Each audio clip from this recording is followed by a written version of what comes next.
Recently একটা কথা ফেসবুকে বলা হয়েছে যে কারা প্রস্টিটিউট, সেইখানে এই উত্তর দেওয়া হয়েছে কি শুনুন। যে নারী অর্থের বিনিময়ে দেহ বিক্রি করে তাকে সমাজে কি বলে? না প্রস্টিটিউট। বেশ, তাহলে অর্থের বিনিময়ে যে নিজের অন্তরাত্মা বিক্রি করে সে প্রস্টিটিউট।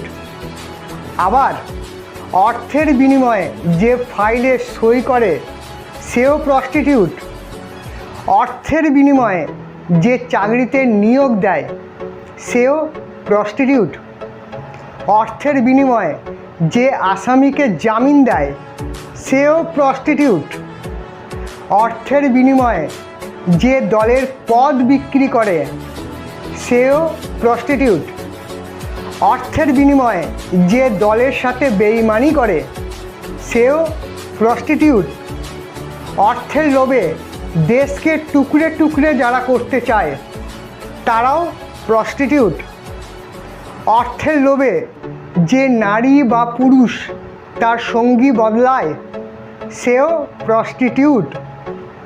তবে যার বেচার মতো অবশিষ্ট আর কিছুই থাকে না সেই নারী শুধু দেহ বেচে, কিন্তু যার কাছে বেচে তার পরিচয়টা কি?